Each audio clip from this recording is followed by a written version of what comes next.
नमस्कार दोस्त, आज की इस बुलेटिन में आपका स्वागत है।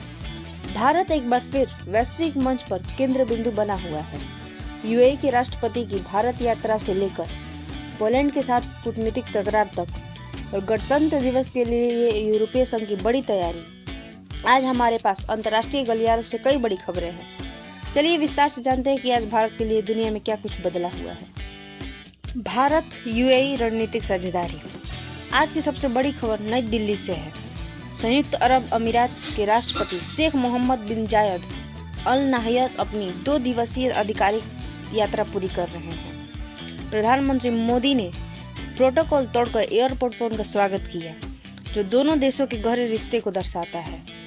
इस यात्रा के दौरान 9 प्रमुख समझौतों पर हस्ताक्षर हुए हैं, जिनमें ग्रीन एनर्जी और डिफेंस मैन्युफैक्चरिंग शामिल है।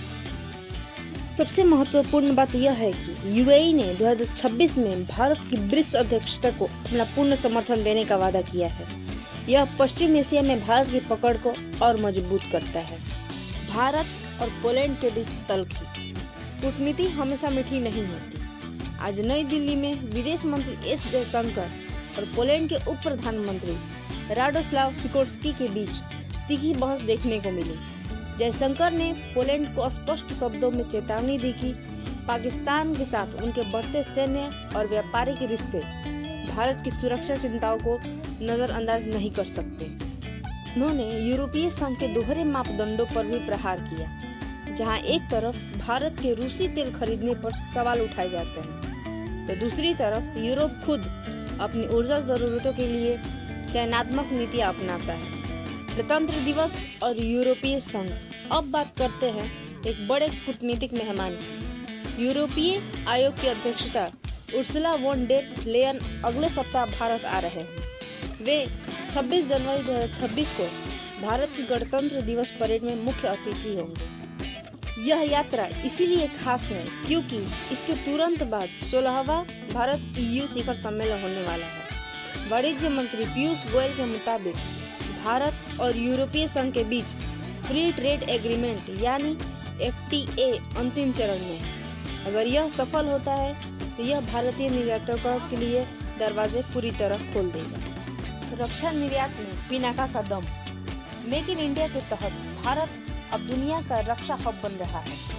आज रक्षा मंत्री राजनाथ सिंह ने आर्मेनिया के लिए गाइडेन पिनाका रॉकेट सिस्टम के पहले बैच को रवाना किया। कभी हम दुनिया के सबसे बड़े हथियार आयातक थे, लेकिन आज 2026 में हमारा रक्षा निर्यात 2400 करोड़ के आंकड़े को पार कर गया है। पिनाका का यह ऑर्डर भारत की स्वदेशी मिसाइल तकनीक पर वैश्विक भरोसे की मुहर। दावोस और भारतीय अर्थव्यवस्था। उधर स्विट्जरलैंड के दावोस में विश्व आर्थिक मंच की बैठक जारी है। IMF ने भारत को एक बहुत ही सकारात्मक रिपोर्ट दी है। 2026 के लिए भारत की GDP विकास दर का अनुमान बढ़ाकर 6.4% से 7.3% के बीच रखा गया है।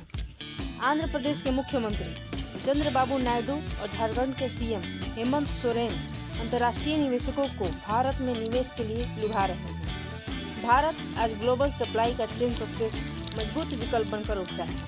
तो ये थी आज की वो बड़ी अंतर्राष्ट्रीय खबरें जो सीधे तौर पर भारत के भविष्य और वैश्विक छवि को प्रभावित कर रही है। चाहे वो यूएई के साथ दोस्ती हो या पोलैंड को कड़ा जवाब, भारत 2026 में एक आत्मविश्वास से भरा राष्ट्र दिख रहा है। आपको क्या लगता है, क्या भारत और यूरोपीय संघ के बीच होने वाला यह व्यापारिक समझौता भारत की अर्थव्यवस्था को बदल देगा? अपनी राय कमेंट में ज़रूर बताएं। वीडियो पसंद आई हो तो लाइक करें और चैनल को सब्सक्राइब करना ना भूलें।